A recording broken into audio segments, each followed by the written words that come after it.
In this next video, I'll be doing my best to describe the concepts of texture resolution and texel density. So first off, what I'll do is I'll draw some notes on the screen. So we're just going to note that 1K is equal to 1024, and then 2K is going to be equal to 2048 in terms of texture resolution. And then etc going up, 4096, 8192, but we won't deal with those in this video.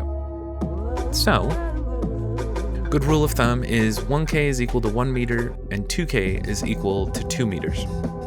So we're just going to bring in a 3D object, and I'm going to use this scale for reference so you can see this concept in 3D space. So I'll set the height of this example mesh to 1 meter and then to 2 meters. And so you can see that 2 meters is actually pretty large.